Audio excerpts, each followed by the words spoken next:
మహేశ్వరంలో ఎన్ని గజాల స్థలం కొంటే ఏపీ అమరావతిలో అన్ని గజాల స్థలం ఫ్రీ.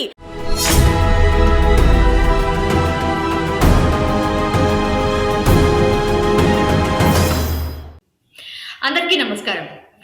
ఎన్నికల ఇయర్లోకి వచ్చేసాం. సో అన్ని పార్టీలు కూడా వ్యూహాలు రచించడం స్టార్ట్ చేసేసాయి. ఈసారి మాత్రం తెలంగాణలో బీజేపీ చాలా స్పెషల్ ఫోకస్ చేసినట్టు కనిపిస్తోంది. మిషన్ 90 అంటూ ముందుకు వెళ్తోంది. ఏంటి వ్యూహం తెలుసుకుందాం. మనతో పాటు బీజేపీ మాజీ ఎమ్మెల్యే ఎడ్డల లక్ష్మీనారాయణ గారు మనతో పాటు ఉన్నారు. సార్ నమస్తే అండి. నమస్తే అండి సౌమ్య గారు. మిషన్ 90 ఏంటి సార్, ఏంటి వ్యూహం? అంటే భారతీయ జనతా పార్టీ ఒక లక్ష్యాన్ని ఏర్పాటు చేసుకుంది. తెలంగాణ రాష్ట్రంలో ఇవాళ ఈ ప్రభుత్వం మీద విశ్వాసం పోయినటువంటి సందర్భంలో దేశంలో నరేంద్ర మోదీ గారి నేతృత్వంలో మరి అభివృద్ధి కొనసాగుతున్నటువంటి అభివృద్ధి కానీ, వేగంగా జరుగుతున్నటువంటి అభివృద్ధి కానీ, పారదర్శకంగా జరుగుతున్నటువంటి పరిపాలన విషయంలో కానీ ప్రజలు భారతీయ జనతా పార్టీ పట్ల చూస్తున్నటువంటి పరిస్థితి ఉంది ఈ రాష్ట్రంలో. ఈ సందర్భంలో భారతీయ జనతా పార్టీ ప్రజల ఆకాంక్షలకు అనుగుణంగా రాబోయేటువంటి రోజుల్లో ఈ రాష్ట్రంలో ప్రభుత్వం ఏర్పాటు చేయడం కోసం తెలంగాణ రాష్ట్ర సమితి ఏదైతే భారతీయ రాష్ట్ర సమితిగా రూపాంతరం చెందిందో ఆ పార్టీ మరి పార్టీని గద్దెదించాలని అనేటువంటి నిర్ణయానికి ప్రజలు వచ్చేసిండ్రు. ప్రత్యామ్నాయమైనటువంటి భారతీయ జనతా పార్టీని ప్రత్యామ్నాయంగా భారతీయ జనతా పార్టీని భావిస్తున్నటువంటి పరిస్థితి ఉంది. కాంగ్రెస్ ఈ రాష్ట్రంలో ప్రత్యామ్నాయం కాదు, అది ప్రతిరూపమే అవుతుంది. ఆ భారాసాకు ప్రతిరూపమే అవుతుంది తప్ప ప్రత్యామ్నాయం కాదు. ఆ పార్టీని అనేక దశాబ్దాలు ఈ రాష్ట్రంలో ప్రజలు చూసారు.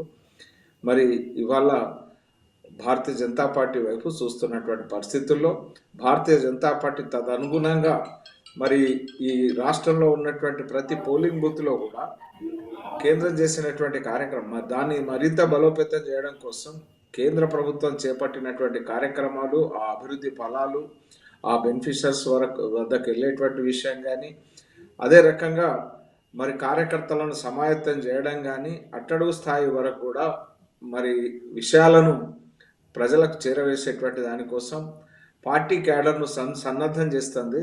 ఆ సన్నద్ధం చేయడంలో ఒక లక్ష్యం పెట్టుకొని సన్నద్ధం చేస్తుంది. మిషన్ 90 ఇది ఈ లక్ష్యం. ఆ లక్ష్య సాధన కోసం అనుగుణంగా పార్టీని సమాయత్తం చేస్తాం.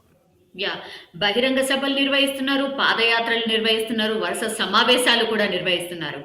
అయితే గ్రౌండ్ లెవెల్లో మీ బలం ఎంత సార్ యాజ్ ఆఫ్ నౌ?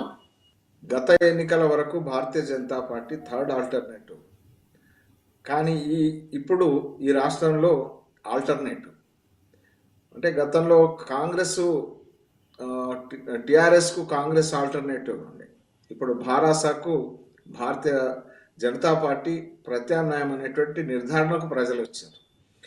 మరి సెంట్రల్ పార్టీ ఈ రాష్ట్రం మీద దృష్టి సారించింది. రాబోయేటువంటి రోజుల్లో భారతీయ జనతా పార్టీ ఈ రాష్ట్రంలో అధికారంలోకి వస్తుంది అనేటువంటి విశ్వాసం, నమ్మకం ప్రజల ఆలోచనల మేరకు పార్టీకి కలిగింది. ఆ దిశలో అనువైనటువంటి రీతిలో ప్రచార కార్యక్రమాలు కానీ, పోరాట కార్యక్రమాలు కానీ, మరి కార్యకర్తల సమాయత్తం కానీ, వీటన్నిటికి కూడా వ్యూహాలు చేసుకొని వాటిని పదును పెట్టి మరి అమలు చేయడం అనేటువంటిది కొనసాగుతూ ఉంది. ఈ సందర్భంలో భారతీయ జనతా పార్టీలో అనేకమైనటువంటి చేరికలు కూడా దీంట్లో ఒక భాగంగా ఈ వేదిక మీద చేరి మరి ప్రజా జీవితంలో ముందుకు కొనసాగడానికి, నరేంద్ర మోదీ అడుగు కలపడానికి వస్తున్నటువంటి వాళ్ళని కూడా హక్కున చేర్చుకొని ముందుకు తీసుకెళ్తాము. లాస్ట్ టైం మీ బలం ఓన్లీ ఒక్క ఎమ్మెల్యే సార్. తర్వాత ఉప ఎన్నికల తర్వాత మీ బలం ఐ థింక్ 3కి చేరింది. మొన్న మునుగోడు ఎందుకు ఓడిపోయింది సార్? దాన్ని సెమీఫైనల్ అన్నారు, అన్ని అన్నారు, ప్రజల్లో మా బలం పెరిగింది అంటున్నారు. సరే, జిహెచ్ఎంసీ ఎలక్షన్స్ అనుకోండి, అందులో మీరు ఎక్స్పెక్ట్ చేసిన దానికంటే కూడా ఎక్కువ సీట్స్ వచ్చాయి, దట్స్ ఫైన్. కానీ మొన్న మునుగోడు ఓడిపోయిన తర్వాత అదే కాన్ఫిడెన్స్ మీలో ఉందా? మునుగోడు మేము నైతికంగా గెలిచినాం. ఎక్కడైతే కమ్యూనిస్టులు 5 సార్లు గెలిచారు, అక్కడ కాంగ్రెస్ 6 సార్లు గెలిచినటువంటి పరిస్థితి. అధికారంలోకి వచ్చినటువంటి టీఆర్ఎస్ కూడా ఒకసారి మాత్రమే గెలిచినటువంటి పరిస్థితి అక్కడ ఉంది. అంటే మాకు అనువుగాని స్థితి ఉన్నటువంటి పరిస్థితులలో కూడా మరి వాళ్ళ అనుకూలమైన వాతావరణం నిర్మాణమైందన్న దానికి భారతీయ జనతా పార్టీ త్రుటిలో ఓడిపోయింది. అంటే భారస తన ఎమ్మెల్యేలను, మంత్రులను, యంత్రాంగాన్ని, డబ్బును విచ్చలవిడిగా వినియోగించినటువంటి పరిస్థితులలో మరి ఇటువంటి స్థితిలో కూడా భారతీయ జనతా పార్టీ గెలుపు ఉత్కంఠపోరుతో దరిదాపుకు వచ్చినటువంటి పరిస్థితి, గెలుపు దగ్గర దాకా వచ్చినటువంటి పరిస్థితి. ఇది భారతీయ జనతా పార్టీ నైతికంగా గెలిచినట్టే. మరొక రకంగా చూస్తే దీని ద్వారా ఖమ్మం, నల్గొండలో భారతీయ జనతా పార్టీ మరింత బలపడుతుంది అనే దానికి ఇది సంకేతం. ఇక మిగతా ప్రాంతాలతో సమానంగా కాదు, మిగతా ప్రాంతాలతో పోటీపడి ఖమ్మం, నల్గొండ జిల్లాలో భారతీయ జనతా పార్టీ ఎదుగుతుంది అనే దానికి ఇది నిదర్శనం. సార్, మొన్నటి మునుగోడు ఎలక్షన్స్ లో రాజగోపాల్ రెడ్డి గారిని చూసి ఓటేశారా, లేకపోతే మీ పార్టీని చూసి ఓటేశారు సార్? ఎందుకంటే లీడర్స్ ఫ్లెక్సీలు అండ్ ఫోటోలు కాదు, పార్టీ గుర్తును ప్రచారం చేయాలి అని మీ అధిష్టానం అంటోంది. ఇది సాధ్యమేనా సార్? అంటే ఒకటండి, ఒక బలమైన అభ్యర్థి తమ అభిమాన పార్టీ నుంచి నిలబడ్డప్పుడు ప్రజలు గెలిపించడానికి సిద్ధపడతారు, గెలుపు కోసం ప్రయత్నం చేస్తారు. బలమైన అభ్యర్థి అయినా తమ అభిమాన పార్టీ నుంచి కానీ తాము గెలవాలనుకుంటున్నటువంటి పార్టీ నుంచి నిలబడకపోతే ఎంతటి బలమైనటువంటి అభ్యర్థి అయినా మరి గెలుపు దాకా గెలుపొందడం అనేటువంటిది గగనతలం అయ్యేటువంటి పరిస్థితి ఉంటుంది. ఇవాళ భారతీయ జనతా పార్టీని, రాజగోపాల్ రెడ్డి గారిని వేరుగా చూడడం అనేటువంటిది సబబు కాదు. ఒకవైపు భారతీయ జనతా పార్టీ మీద ప్రజల్లో అభిమానం ఉన్నది, మరొక వైపు అభ్యర్థిగా రాజగోపాల్ రెడ్డి గారి మీద ప్రజల్లో అభిమానం ఉన్నది. దాన్ని మేము పూర్తి స్థాయిలో మెటీరియలైజ్ చేసుకునేటువంటి విషయంలో గెలుపు వరకు వచ్చి మేము త్రుటిలో చేజార్చుకున్నాం తప్ప అది మోరల్గా మేము గెలిచినట్టే. మీ బలం ఇప్పుడు ఎంత కాదనుకున్నా మూడేశారు, కానీ 119 నియోజకవర్గాల్లో మిషన్ 90 అంటున్నారు. అది పాసిబుల్ ఎట్లా అవుతుంది? గ్రౌండ్ లెవెల్లో ఇంకా పార్టీ అంత సంస్థాగతంగా బలంగా లేదు అని మనం మాట్లాడుకోవాల్సిందే సార్. అంటే మీరు కూడా ఆ ప్రయత్నం అయితే చేస్తున్నారు, కానీ 119 నియోజకవర్గాల్లో మీరు టార్గెట్ చేసింది 90. ఆ 90 కూడా సాధ్యమవుతుంది అనుకుంటున్నారా? అంటే భారతీయ జనతా పార్టీ ప్రస్థానం ఈ రాష్ట్రంలో 1980 నుంచే కాదు, దానికి ముందు జనతా పార్టీలో కానీ, దానికి ముందు భారతీయ జనతా పార్టీ పూర్వరూపమైనటువంటి జనసంఘ్ నుంచి కూడా కానీ భారతీయ జనతా పార్టీకి ఇక్కడ మూలాలు ఉన్నాయి. భారతీయ జనతా పార్టీ సొంతంగా 4 పార్లమెంటు స్థానాలను ఈ రాష్ట్రంలో గెలుచుకున్నటువంటి పరిస్థితి ఉంది. అంటే మీరు ఒక్క స్థానము ఎమ్మెల్యే మొదలు గెలిచిన తర్వాత 2 స్థానాలు ఉప ఎన్నికల్లో మేము గెలిచిన 18కి 19కి 6 నెలల తేడాలో 4 పార్లమెంటు స్థానాలను మేము గెలుచుకున్నటువంటి పరిస్థితి ఉంది. మీకు ఒక విషయాన్ని నేను ఇక్కడ చెప్పాల్సినటువంటి అవసరం. త్రిపురలో అక్కడ మాకు అనుకూలమైనటువంటి పరిస్థితి కాదు, అది కమ్యూనిస్టుల కంచుకోట. మానిక్ సర్కార్ అప్రతిహతంగా కొనసాగుతున్నటువంటి ముఖ్యమంత్రిగా కొనసాగుతున్నటువంటి దగ్గర 1% ఓట్లు లేనటువంటి దగ్గర భారతీయ జనతా పార్టీ సొంతంగా ప్రభుత్వాన్ని ఏర్పాటు చేసినటువంటి పరిస్థితి ఉంది. అస్సాంలో 5 స్థానాల నుంచి వాళ్ళ రెండోసారి అధికారంకి వచ్చినాం. 4 స్థానాల నుంచి హర్యానాలో మేము రెండవసారి అధికారంలోకి వచ్చినాం. ఏదైతే ఖచ్చితంగా ఒకప్పుడు 2 స్థానాల నుంచి వాళ్ళ 303 స్థానాలతో గెలుపు పరంపరగా కొనసాగుతూ ఇవాళ 303 స్థానానికి పార్లమెంట్లో చేరుకున్నటువంటి పరిస్థితి ఉంది. ప్రజలు ఇప్పటి వరకు ప్రజల వైపు ఈ రాష్ట్రంలో మేము చూసినాం, ఇప్పుడు ప్రజలు మా వైపు చూస్తున్నటువంటి పరిస్థితి ఉంది. ప్రజలు ఒకసారి దృష్టి సారిస్తే ప్రజల ఆలోచన ఈ పార్టీని అధికారంలోకి తేవాలని భావించినటువంటి సందర్భంలో ఇంకా క్యాడర్ బేసిక్ ఆర్గనైజేషన్ సిద్ధాంతపరంగా కానీ క్యాడర్ పరంగా కానీ బలమైనటువంటి పార్టీ అయినటువంటి భారతీయ జనతా పార్టీకి ప్రజల ఆకాంక్ష మేరకు గెలుపును సిద్ధించడం అనేటువంటి ప్రజల ఆశీర్వాదంతో అది అతి సులువైనటువంటి విషయం. నేను ఇందుకు స్పష్టమైన ఉదాహరణ ఏంటంటే ఎన్టీ రామారావు గారు పార్టీ పెట్టినప్పుడు వారికి ఉన్నది ఒకరు ఇద్దరు ఎమ్మెల్యేలు, ఒకటి నాదెండ్ల, మరొకటి నల్లపరెడ్డి శ్రీనివాసరెడ్డి గారు.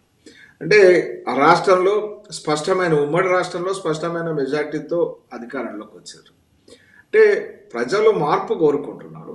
మార్పు ఏ రూపంలో కోరుకుంటున్నారు అన్నప్పుడు, ఆ మార్పు ఎవరి రూపంలో కోరుకుంటున్నారు అన్న నిర్ణయానికి వచ్చినప్పుడు ఇంకా ప్రజల నిర్ణయం అనేటువంటి స్పష్టంగా ఉంటుంది. ఆ నిర్ణయం భారతీయ జనతా పార్టీ వైపు, ఆ ఆలోచన ఇవాళ భారతీయ జనతా పార్టీ వైపు ఉంది. ఆ నిర్ణయం భారతీయ జనతా పార్టీకి అనుకూలంగా రాబోతుంది. తత్కారణంగా వచ్చేటువంటి సార్వత్రిక ఎన్నికల్లో తెలంగాణ ఇవాళ భారతీయ రాష్ట్ర సమితి అధికారాన్ని కోల్పోబోతుంది.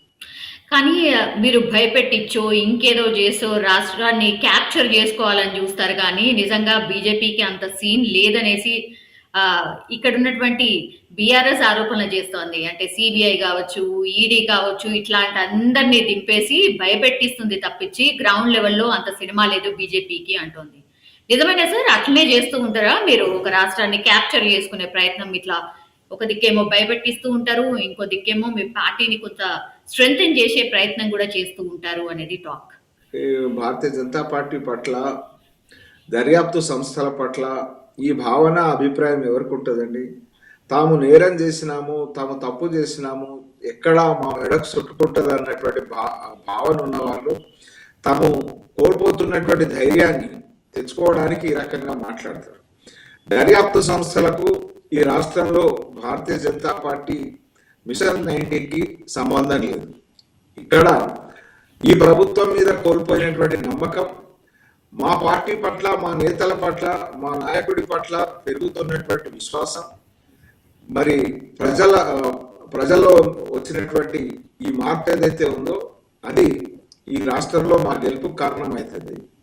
అంతేగాని ఈ రకంగా వారు ఆరోపించడం ఏదైతే ఉందో, ఆరోపిస్తున్నటువంటి వాళ్ళు తాము అక్యూజ్డ్గా, అంటే తాము నేరం చేశామన్నటువంటి భావంలో, ఈ రకమైనటువంటి అభద్రతా భావంలో వారు మాట్లాడుతున్నటువంటి మాటలు తప్ప మరొకటి కాదు. సార్, ఇప్పుడు బీజేపీ అగ్రనాయకత్వం అంటే మోడీ గారు కావచ్చు, షా గారు కావచ్చు, వాళ్ళు ఒక స్టేట్ ని ఒకవేళ కాన్సన్ట్రేషన్ చేయాలి అనుకుంటే సునీల్ బన్సల్ రంగంలోకి దిగి అంతా సెట్ చేస్తారట. నిజమేనా సార్? యూపీ ఎలక్షన్ తర్వాత సునీల్ బన్సల్ ను ఇక్కడికి పంపించింది కూడా అందుకే అంటున్నారు. కరెక్టేనా? సునీల్ బన్సల్ గారు 2 సార్ల ఉత్తరప్రదేశ్ లో బీజేపీ అధికారంలోకి రావడంలో కీలకమైనటువంటి పాత్ర నిర్వహించిన విషయం వాస్తవం. మరి అటువంటి అనుభవము, అటువంటి రాజకీయ చతురత, వ్యూహకర్త సునీల్ బన్సల్ గారిని తెలంగాణ రాష్ట్రానికి వారి ఇన్ఛార్జిగా మరో 2 రాష్ట్రాలతో పాటు ఈ రాష్ట్రాన్ని కూడా వారికి ఇవ్వడం అనేటువంటిది, మరి ఇక్కడ ఉన్నటువంటి పరిస్థితి భారతీయ జనతా పార్టీకి అనుకూలంగా ఉంది. తప్పనిసరిగా ఇక్కడ అధికారంలోకి భారతీయ జనతా పార్టీ వస్తుంది. దాని ఆ ప్రక్రియను వీరి నేతృత్వంలో మరి దిగ్విజయంగా పూర్తి చేయడం కోసం వారిని ఇక్కడ ఇవ్వడం జరిగింది. యూపీ వ్యూహం అంటున్నారు, ఏంటి సార్ యూపీ వ్యూహం? ఏంటి యూపీది? సంస్థాగతంగా సమర్థంగా భారతీయ జనతా పార్టీ చిట్ట చివరి ఓటర్ వరకు కూడా యంత్రాంగాన్ని సిద్ధం చేయడం ఒకటి.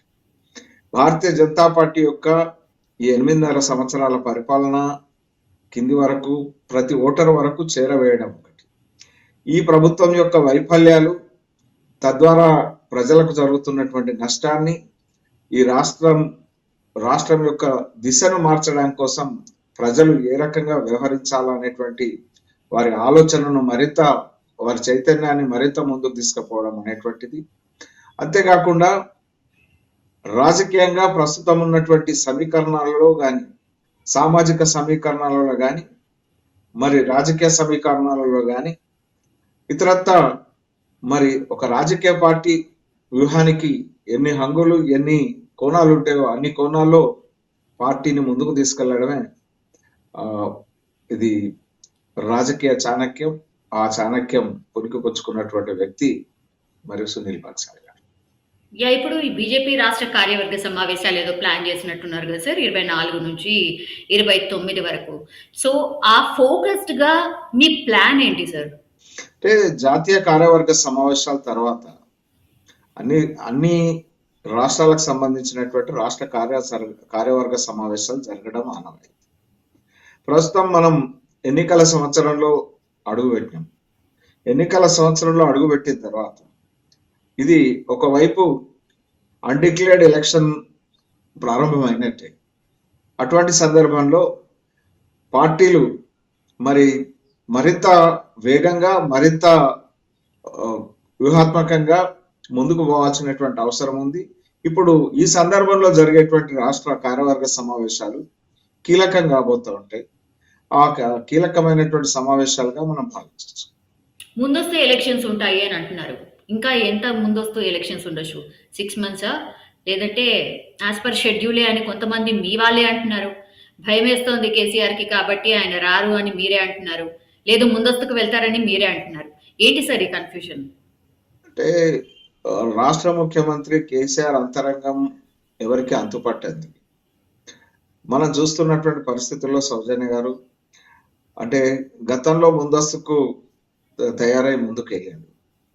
మరి వాళ్ళు ఉన్నటువంటి పరిస్థితుల్లో ఒకవైపు ఉప ఎన్నికల్లో ఓటమి, జిహెచ్ఎంసీ ఎన్నికల్లో ఓటమి, చావుదప్పి కన్నులొట్టమైనట్టుగా మునుగోడు సర్వశక్తులు ఒడ్డినా కూడా మునుగోడు త్రుటిలో మాత్రమే గెలుపు దక్కడం, ఇవన్నీ కూడా బేరీజ్ చేసుకునే ముఖ్యమంత్రి మరి ఏ రకంగా ఇవాళ ఉన్నటువంటి రాష్ట్ర ఆర్థిక పరిస్థితి రోజు రోజుకు దిగజారుతున్నటువంటి ఆర్థిక స్థితిగతులు మరి ఇవాళ ఉన్నటువంటి పరిస్థితి రేపుంటదా అనేటువంటి దిశలో ఆలోచన చేస్తే మీకు తెలంగాణ డెవలప్మెంట్ నచ్చట్లేదట సార్, మీరే ఇవ్వట్లేదంట కదా డబ్బులు.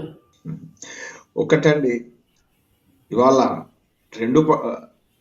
అందరు హౌసింగ్ ఫర్ ఆల్ కింద దేశవ్యాప్తంగా 3,26,00,000 ఇండ్లు నిర్మాణం చేయడం జరిగింది కేంద్రం. ఒక్క ఉత్తరప్రదేశ్ లో 5 సంవత్సరాల కాలంలో 50 లక్షల ఇల్లు నిర్మాణం చేయడం. పక్క రాష్ట్రం మనతో పాటు రాష్ట్రంగా పాత ఉన్నటువంటి రాష్ట్రం ఏదైతే ఉందో ఆంధ్రప్రదేశ్లో 20,70,000 ఇండ్లు అవసరం ఉన్నటువంటి వాళ్ళు ఉంటే 20,70,000 యూనిట్లు 1,50,000 చొప్పున కేంద్రం సాంక్షన్ చేస్తుంది. ఎందుకు? వారు అర్హులైన వాళ్ళ జాబితాను కేంద్రానికి పంపించారు. ఈ రాష్ట్రానికి కేంద్రం పదే ఉత్తరాలు రాస్తూ అర్హులైనటువంటి ఇల్లు అవసరమైనటువంటి వాళ్ళ జాబితా పంపమనంటే ఈ రాష్ట్ర ప్రభుత్వం ఆ జాబితాను పంపుతలేదు.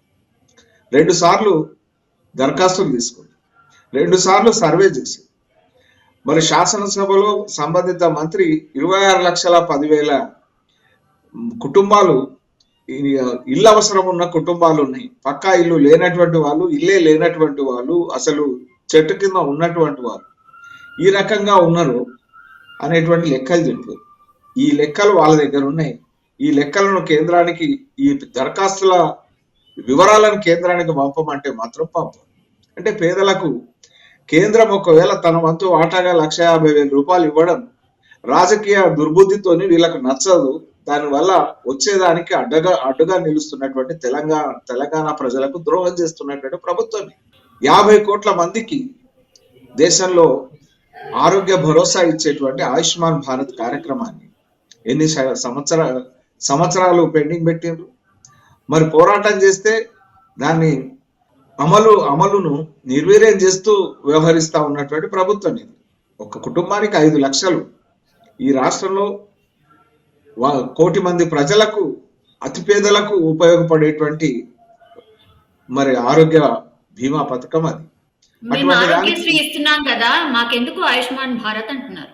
అంటే ఆరోగ్యశ్రీ 2 లక్షలే వస్తుంది. ఆరోగ్యశ్రీలో నిర్ధారణ ఖర్చులు కూడా మరి రోగ నిర్ధారణకు సంబంధించిన తర్వాత దాంట్లో జాయిన్. దీంట్లో రోగ నిర్ధారణ కూడా మరి ఈ స్కీమ్ లో ఇన్వాల్వ్ అవుతుంది.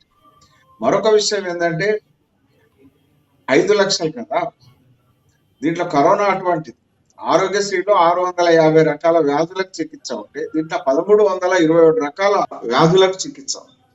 అంటే పేదవాడికి ఆరోగ్యశ్రీ కొన్ని ఆసుపత్రులకు మాత్రమే పరిమితం. ఆరోగ్యశ్రీ కార్డు అప్లోడ్ చేయాల్సిన, అప్లోడ్ కాకపోతే ఒకవైపు హార్ట్ అటాక్ వచ్చి ఆయన ఐసీయూలో ఉంటే, ఒక పేషెంట్ ఐసీయూలో ఉంటే మరి అప్లోడ్ కాలేదు అన్న దాంతో ట్రీట్మెంట్ అనేటువంటి చేయాలన్నా వద్దా అనేటువంటి సందిగ్ధతలో ఆసుపత్రి డాక్టర్లు, ఆసుపత్రి మేనేజ్మెంట్ ఉంటాయి. ఇటువంటి ఇబ్బందికరమైనటువంటి పరిస్థితుల్లో పేదలు మరి తమ ఒంటి మీద ఉన్న బంగారాన్ని, ఎక్కడన్నా గుంట భూమి ఉంటే గుంట భూమిని, మరి రేకుల కొటీరు ఉంటే రేకుల కొటీరును అమ్ముకొని చికిత్స చేసుకున్నటువంటి పరిస్థితి. అటువంటి ఇబ్బంది లేకుండా ఆసుపత్రి మెట్లెక్కుతూనే తమ ఫోన్కు అనుసంధానమైనటువంటి ఏదైతే బిలో పావర్టీ లైన్ కి సంబంధించినటువంటి లింక్ ఏదైతే ఉంటుందో అది ఫోన్కి అనుసంధానమై ఉంటుంది. ఆ ఫోన్ ద్వారా సంబంధిత ఆసుపత్రి ఎవరైనా చేరొచ్చు, అనువైనటువంటి హంగులు ఉన్నటువంటి, అనువైన నిపుణులైనటువంటి డాక్టర్లు ఉన్నటువంటి ఆసుపత్రి, అది జిల్లా కేంద్రంలో ఉన్నా, అది పాత తాలూకా కేంద్రంలో ఉన్నా, లేకుండా మండల కేంద్రంలో ఉన్నా, ఆ ఆసుపత్రి అవసరమైన మేరకు, నిర్ధారిత ప్రమాణాల మేరకు ఉంటే వాళ్ళు స్వచ్ఛందంగా దీంట్లో ఎటువంటి పైరవి లేకుండా, ఎటువంటి రికమెండేషన్ లేకుండా ఆసుపత్రి ఆయుష్మాన్ భారత్ లో నేను ట్రీట్మెంట్ చేస్తాను ఇన్వాల్వ్ అవ్వచ్చు. కానీ ఎన్ఆర్ గారు, మీరు ఇన్ని చేస్తున్నామని మీరు చెప్తున్నారు కానీ గ్రౌండ్ లెవెల్లో అసలు కేంద్రం ఏం చెప్తోంది తెలంగాణ ప్రజలకు ఎంతమందికి తెలుసు? రాష్ట్ర ప్రభుత్వం యొక్క పని ఏంటంటే కార్యక్రమాలకు సంబంధించి బోర్డులు తొలగించుకోవడం, చెట్లకు అంటే హరితహారానికి నిధులు కేంద్రం ఇస్తే వాటికి ప్రచారం చేసుకునే కార్యక్రమం ఈ రాష్ట్ర ప్రభుత్వం. మీరు ఇచ్చేది తక్కువ, ప్రచారం ఎక్కువ, మీరే ఎక్కువ చేస్తున్నారంట సార్. సౌమ్య గారు, అంటే ఉదాహరణగా హరితహారం కార్యక్రమం ఉంది. ఈ కార్యక్రమానికి ఒక మొక్కకు నాటడానికి దాదాపు 70 రూపాయలు ఖర్చు వస్తుంది. అది నర్సరీలో పెంచడం కానీ, దానికి గుంత తీయడం కానీ, దాన్ని మొక్క నాటిన తర్వాత దానికి నీరు పోయడం కానీ, వీటన్నిటికీ 70 రూపాయలు ఖర్చు వస్తుంది. ఈ రాష్ట్ర ప్రభుత్వం 200 కోట్ల మొక్కలు నాటినట్టుగా లెక్కలు చెప్తుంది. దాంట్లో 70% మొక్కలు బతికి ఎదిగినట్టుగా రాష్ట్ర ప్రభుత్వం చెప్తాం. అట్లా అయితే దాదాపు 140 కోట్ల మొక్కలు మరి బతికి ఉండాలి. 12,769 గ్రామ పంచాయతీకి యావరేజ్ గా లెక్కేసినా కూడా 1,10,000 మొక్కలు మరి ఆయా ఊర్లలో కానీ, చిన్న తాండా 250 ఉన్నటువంటి తాండాకు కూడా మనం 1,10,000 మొక్కలు పంచుతాయి. అది ఎదిగినాయి అంటే అడవులలో తిరిగినట్టే ఉంటుంది. అంటే మొక్కల పేరు మీద కూడా కేంద్రం ఇచ్చినటువంటి నిధులు ఉపాధి హామీ కింద కానీ, మరి కంపా కింద కానీ 4,000 కోట్లు కంపా కింద ఉపాధి హామీ నిధులతోని మరి ఒక నర్సరీలు కానీ, ఈ గుంతలు తీయడం కానీ, నీరు పోయడం కానీ ఈ కార్యక్రమాలు చేస్తారు. వీటన్నిటికీ నిధులు ఇచ్చినటువంటి నిధులను మరి దిగమింగినటువంటి పరిస్థితి ఉంది. మొక్కల హరితహారం పేరు కింద నిధులను ఆహారంగా మిగుతున్నటువంటి ప్రభుత్వం ఇది. అంతేకాదు ఇవాళ మీరు గమనించారు, సర్పంచ్లు ఇవాళ గగ్గోలు పెడుతున్నారు. ఎందుకు? కేంద్రం 73-74 రాజ్యాంగ సవరణ కింద నిధులు ఇస్తే ఆ నిధులను నేరుగా ఇవ్వాల్సినటువంటి ప్రభుత్వం తాను దాంట్లో దఖలు తీసుకోవాల్సిన అవసరం లేదు. కానీ వాటికి సంబంధించి నిధులను ఆపినటువంటి దారుణం ఈ ప్రభుత్వం చేస్తాం. అది లోకల్ బాడీస్ హక్కు, అవి స్థానిక సంస్థల హక్కు. కేంద్రం పర్ క్యాపిటా తలసరి 880 రూపాయలు గ్రామీణ ప్రాంత ప్రజానీకానికి ఇస్తుంది. తలసరి 560 రూపాయలు అర్బన్ పాపులేషన్ కి ఇస్తుంది. ఆ రకంగా ఆ లోకల్ బాడీస్ మెయింటెనెన్స్ కోసం కేంద్రం నిధులు ఇస్తే తాను నిధులు ఇవ్వాల్సిన దగ్గర వాటికి సైంధవుడుగా అడ్డపడుతున్నటువంటి ప్రభుత్వం ఇది. కానీ దీన్ని కూడా రాజకీయం చేస్తున్నారు. మేం బాగా చేయలేదా, మీరెందుకు డైరెక్ట్ ఇవ్వడము, మేము ఇస్తాం కదా అని బీఆర్ఎస్ చెప్తోంది. అందులో ఇప్పుడు నష్టపోతోంది, మీ ఇద్దరి మధ్యలో నష్టపోతోంది సర్పంచులు అండ్ గ్రామీణ ప్రాంతాలు. ఎందుకు సార్ దీనికి ఒక సొల్యూషన్ ఎందుకు రావట్లేదు? ఇంకెంతమంది చావాలి? సర్పంచులు చాలా మంది చనిపోతున్న సిచ్యువేషన్ ఉంది. ఇది కొంచెం సీరియస్ మ్యాటర్ సార్. ఆరోపణ చేస్తుంది భారతీయ జనతా పార్టీ. కేంద్ర ప్రభుత్వం నిధులు ఇచ్చినా కూడా మాకు ఇస్తలేరు అని చెప్పి టిఆర్ఎస్ సర్పంచులే ఆరోపణ చేస్తారు. 17 మంది ఆసిఫాబాద్ నియోజకవర్గంలో పార్టీకి రాజీనామా చేసిన సర్పంచులు, టిఆర్ఎస్ సర్పంచ్. అంటే ఏ రకమైనటువంటి పరిస్థితి ఉన్నదానికి ఇది నిలువుటద్దాం. మరి వాళ్ళ గ్రామాలకు సంబంధించి నిధులు ఈ రకంగా ఇస్తా ఉంటే, గ్రామాలకు ఇవాళ అంగన్వాడీకి సరుకులు కానీ కేంద్రమే ఇస్తున్నటువంటి పరిస్థితి ఉంది. అంగన్వాడీ వర్కర్స్ శాలరీస్ సగం కేంద్రమే ఇస్తున్నటువంటి పరిస్థితి ఉంది. మధ్యాహ్న భోజన పథకానికి ఉచితంగా బియ్యం కేంద్రం ఇస్తుంది. వంట ఖర్చులకు సగం కేంద్రం ఇస్తుంది. మరి ఉచితంగా హాస్టల్లో ఉన్నటువంటి పిల్లలకు కూడా బియ్యం ఉచితంగా కేంద్రం ఇస్తున్నటువంటి పరిస్థితి. అది కాకుండా ఆరోగ్యానికి ఈ రాష్ట్రంలో వెచ్చించేటువంటి డబ్బులో 70% కేంద్రమే నిధులిస్తూ సమకూరుస్తున్నటువంటి పరిస్థితి. మరి అంటే ఏ మీ అంశం నినాదం తీసుకున్నాం? డబుల్ ఇంజిన్ సర్కార్ అని అంటే ఇదేనా? అంటే పైన మీరే ఉండాలి అండ్ రాష్ట్రాల్లో మీరే ఉంటే అదే అభివృద్ధి అట్లాగే సాధ్యమవుతుంది అని చెప్తున్నారా? ఇక్కడ ఏం సౌమ్య గారు, జరగట్లేదు అంటారా? మేము డబుల్ ఇంజన్ సర్కార్ అంటే 2 ఇంజన్లు మొత్తం బోగీలను గుంజుకొని మరి లక్ష్యానికి చేర్చుకునే అభివృద్ధి అనే లక్ష్యాన్ని సాధించడం కోసం. ఇది ఇప్పుడు ప్రస్తుతం రాష్ట్రంలో ఉన్నటువంటి సర్కారు డబ్బులు గుంజే సర్కార్ తప్ప డబుల్ ఇంజన్ సర్కార్ కాదు కదా, సింగిల్ ఇంజన్ సర్కార్ కూడా కాదు. డబ్బులు గుంజే సర్కార్ ఇక్కడ ఉంది. అటువంటి దురవస్థ నుంచి ఈ రాష్ట్ర ప్రజలను కాపాడాల్సినటువంటి అవసరం ఉంది. రాష్ట్ర భవిష్యత్తును మనం కాపాడుకోవాల్సినటువంటి అవసరం. కానీ ఇప్పుడు ప్రధాని మోడీ పోటీ చేస్తారన్న టాక్ వినిపిస్తోంది సార్. ఎక్కడి నుంచి పోటీ చేసే ఛాన్సెస్ కనిపిస్తున్నాయి? రకరకాల ప్లేసెస్ చెప్తున్నారు. అందరూ ఖమ్మం మీదనే ఫోకస్ చేసినట్టు కనిపిస్తోంది. ఏముంది సార్ ఖమ్మంలో? అందరూ ఖమ్మంకి ఎదిగిపోతున్నారు. ఖమ్మంకు సంబంధించి బలమైనటువంటి పట్టున్నటువంటి నాయకత్వం భారతీయ జనతా పార్టీ వైపు చూస్తున్నటువంటి పరిస్థితి ఉంది. భారతీయ జనతా పార్టీలో చేరేటువంటి స్థితి ఉన్నటువంటి పరిస్థితులలో ఇవాళ ఎవరు చేరుతున్నారు సార్? ఎవరు చేరుతున్నారు? పెద్ద మీరు నాయకులు ఎవరైనా వస్తున్నారా? రకరకాల పేర్లు వినిపిస్తున్నాయి, చెప్పండి సార్. ఎవరు పెద్ద నాయకులు ఎవరైతే వాళ్ళు అంటే బలమైన నాయకత్వం ఖమ్మంలో ఎవరుంటే వాళ్ళు భారతీయ జనతా పార్టీకి వచ్చేటువంటి అవకాశం ఉంది. సమయం ఆ విషయాన్ని మీకు తెలియజేస్తుంది. ఇకపోతే ఇవాళ అక్కడ పార్టీని కాపాడుకోవడం కోసం పరుగులు పెట్టినటువంటి ముఖ్యమంత్రి ఇవాళ సభను అక్కడ పెట్టి ధైర్యాన్ని నూరిపోసే దానికోసం కానీ, కోల్పోతున్నటువంటి స్థైర్యాన్ని తన నాయకత్వం కానీ కార్యకర్తలకు కానీ కూడగట్టడం ఇవాళ అక్కడ సభ పెట్టేటువంటి ప్రయత్నం చేస్తున్నటువంటి పరిస్థితి కనపడుతుంది. మరి దానివల్ల అక్కడ పార్టీ పట్టు తప్పిపోతుంది అనేటువంటి విషయం తెల్లమైతా ఉంది. అక్కడ ఓన్లీ బీఆర్ఎస్ కి ఉన్న సీట్ ఒకటి సార్. తర్వాత వేరే వాళ్ళని చేర్చుకున్న తర్వాత ఖమ్మంలో పాగా వేశారు. That's fine. మీరందరూ ఎందుకని ఖమ్మంని టార్గెట్ చేసినట్టు కనిపిస్తోంది? అన్ని జిల్లాల్ని వదిలేసి ఖమ్మంకి ఎందుకు పోతున్నారు సార్ అందరూ?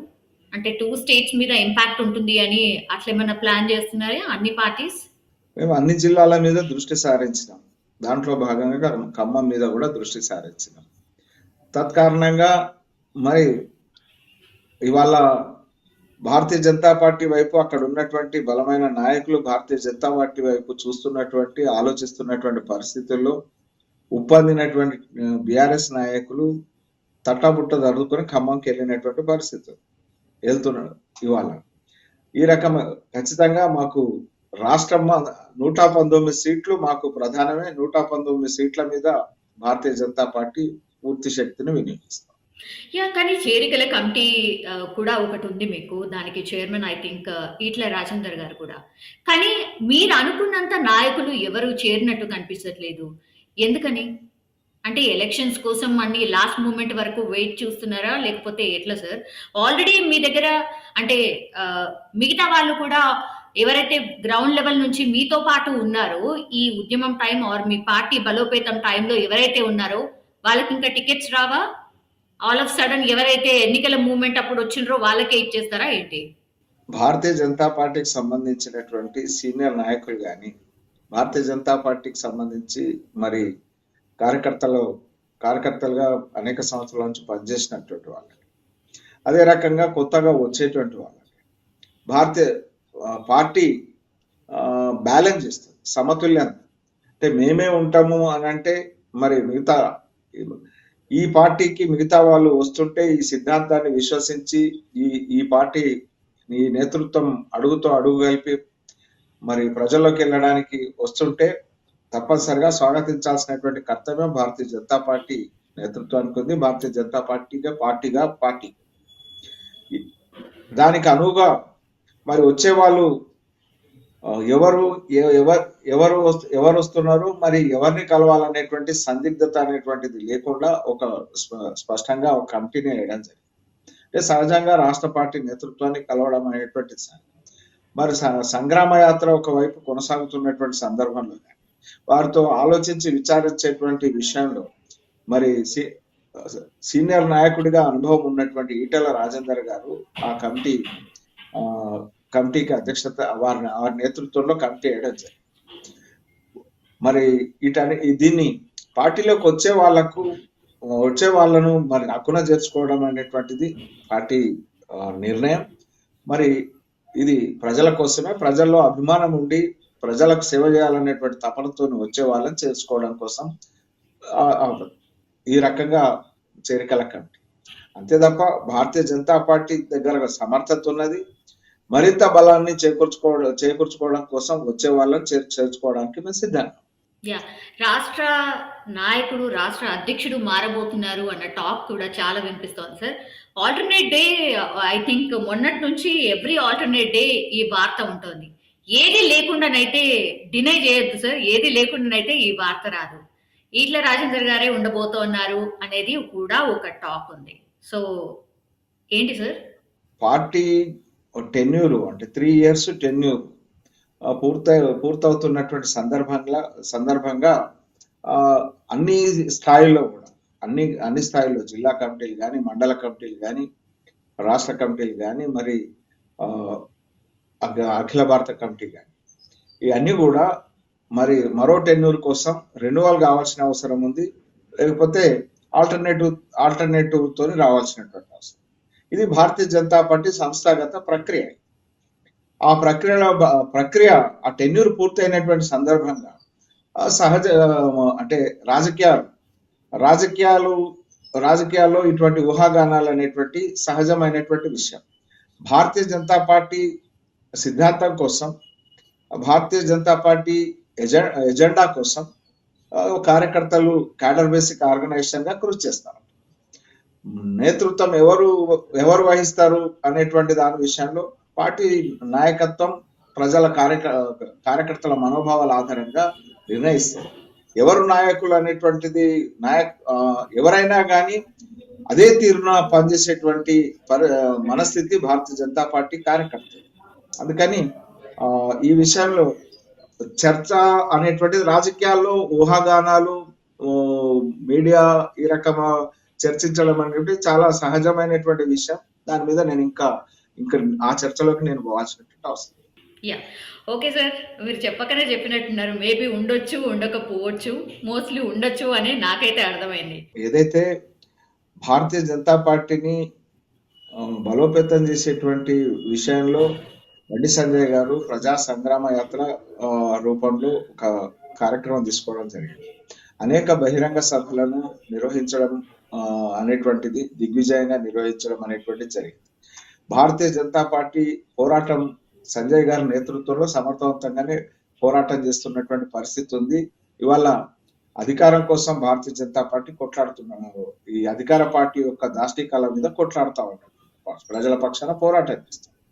ఇటువంటి సందర్భంలో అంటే ఎప్పుడు ఏది పార్టీ ఈ రకంగా ఊహాగానాలు అనేటువంటి ప్రజల్లో రాజకీయ పరమైనటువంటి ఊహాగానాలు అనేటువంటి సహజమైనటువంటి విషయం కాబట్టి వాటి జోలికి నేను వెళ్ళట్లేదు. సార్, క్యాబినెట్ విస్తరణ జరగబోతోంది అట. సో క్యాబినెట్ విస్తరణలో ఎవరికి ఛాన్స్ ఉండొచ్చు సార్? వేచి చూద్దాం సార్. మీ వ్యూలో ఎవరు ఉండొచ్చు? ఊహాగానాలు అంటే ప్రధానమంత్రి పరిధిలో ప్రధానమంత్రి నిర్ణయించే వరకు దాని మీద అంటే మీడియా కానీ, సోషల్ మీడియా కానీ ఊహాగానాలు చేయొచ్చు అని ఒక నిబద్ధత కలిగినటువంటి కార్యకర్తగా దాని మీద అభిప్రాయాలు చెప్పడము, ఆలోచన అనేటువంటిది సంబంధించిన. మీ పార్టీ నుంచి అంటే సీఎం క్యాండిడేట్ ఎవరు సార్? సీఎం ఎవరు కావచ్చు పార్టీ అధికారంలోకి వస్తే? మెజారిటీ ఎమ్మెల్యేలు ఎవరిని అభిప్రాయపడితే పార్టీ అధిష్టానం వారిని నిర్ణయించే అవకాశం ఉంటుంది. ఆ రకంగా ఇంటర్నల్ డెమోక్రటిక్ సిస్టమ్ లా పార్టీ జనరల్ ఎలక్షన్స్ తర్వాత మెజారిటీ వచ్చినటువంటి సందర్భంలో ఆ రకమైనటువంటి ప్రక్రియ ద్వారా ముఖ్యమంత్రిని ఎన్నుకోవడం జరిగింది. ఓకే సార్, మ్యాజిక్ ఫిగర్ ఒకవేళ రీచ్ కాకపోతే ఎవరితోనైనా అలయన్స్ ఉండే ఛాన్సెస్ ఉన్నాయా? ఆ దిశగా కూడా ఏమైనా ఆలోచిస్తున్నారా? అంటే ఉమ్మడి రాష్ట్రంలో కానీ రాష్ట్రాలుగా 2 రాష్ట్రాలుగా ఏర్పడిన తర్వాత కానీ ఎప్పుడైనా ప్రజలు స్పష్టమైనటువంటి తీర్పే ఇచ్చినటువంటి పరిస్థితి. ఎప్పుడు కూడా మన దగ్గర హంగ అసెంబ్లీని ప్రజలు సందిగ్ధతో కూడినటువంటి మ్యాండేట్ ఎప్పుడు ఇవ్వలేదు. స్పష్టమైన తీర్పే ఎప్పుడైనా ఇచ్చారు. కానీ 119 నియోజకవర్గాలు ఉన్న మన స్టేట్ లో సార్ ఎన్ని పార్టీస్ వచ్చాయో మీకు తెలుసు. అంటే బిఎస్పి ఉంది, ఇప్పుడు షర్మిల గారి పార్టీ వస్తోంది, దెన్ కోదండరామ్ గారి పార్టీ ఉంది, ఇట్లా చాలా ఒక 7-8 పార్టీస్ వచ్చేసాయి. సో అందరూ అట్లా ఓట్లు చీల్చుకుంటా పోతూ ఉంటే, సీట్లు కూడా చీల్చుకుంటా పోతూ ఉంటే ఎవరితోని అలయన్స్ ఉండే ఛాన్స్ ఉంది? మరి పార్టీలు ఎన్ని పార్టీల నుంచి అభ్యర్థులు ఉన్నా కూడా ప్రజల్లో ఎవరికి ఇవ్వాలనేటువంటి విషయంలో స్పష్టత ఉంటుంది. వారికి స్పష్టమైన మెజార్టీని అది ఆ టెండెన్సీ అనేటువంటిది, ఆ ట్రెండ్ అనేటువంటిది రాష్ట్ర వ్యాప్తంగా ఒకే రకమైనటువంటి ప్రతిస్పందన ఉంటుంది. అది చరిత్ర అదే చెప్తుంది, భవిష్యత్తు కూడా అదే రకంగా జరుగుతుంది. ఆల్రైట్ సార్, మీరు ఎక్కడి నుంచి పోటీ చేసే ఛాన్స్ ఉంది? నేను నిజామాబాద్ జిల్లా నుంచి పోటీ చేస్తాను. నేను ఒకసారి పార్లమెంటుకి పోటీ చేయడం జరిగింది, 4 సార్లు అసెంబ్లీకి పోటీ చేయడం జరిగింది. అందుకని పార్టీ అభిప్రాయం, ఆలోచన, కార్యకర్తల మనోభావాలు వీటికి అనుగుణంగా ఏ క్షేత్రం ఏ రకంగా దేనికి పోటీ చేసేది అనేటువంటిది నిర్ధారణ. మొత్తం నిజామాబాద్ లో అయితే 9 నియోజకవర్గాలు ఉన్నాయి కదా సార్? 9 నియోజకవర్గాల్లో భారతీయ జనతా పార్టీ 9 నియోజకవర్గాల్లో ఎన్ని గెలవబోతోంది సార్ ఈసారి? అంటే ఇప్పుడు ఉన్నటువంటి వాతావరణం చూస్తా ఉంటే ప్రజల్లో ఈ ప్రభుత్వం పట్ల చాలా కసి ఉన్నటువంటి పరిస్థితి. రాబోయేటువంటి రోజుల్లో ఈ సీటు ఆ సీటు అని కాకుండా కొన్ని సీట్లకే పరిమితం అయ్యేటువంటి పరిస్థితి టిఆర్ఎస్ ఉంది. మరి ఆ కొన్ని సీట్లలో ఈ ఉమ్మడి జిల్లాలో ఎన్ని మిగులుతాయి టిఆర్ఎస్ అన్నదే ప్రశ్న. ఎన్ని బీజేపీకి వస్తాయి అన్న దానికంటే అసలు మిగులుతాయా లేవా అన్నది బీఆర్ఎస్ కు మిగులుతాయా లేవా అన్నదే ప్రశ్న. సో మొత్తం టోటల్ స్వీప్ చేయబోతోందా సార్? ఇవాళ ఉన్నటువంటి పరిస్థితి ఇంకా ముందున్నటువంటి కాలం ఏదైతే ఉందో ఆ రకమైనటువంటి వాతావరణమే గోచరిస్తాం. థ్యాంక్ యూ అండి, థ్యాంక్ యూ సో మచ్ అండి, thank you so much sir. Thank you.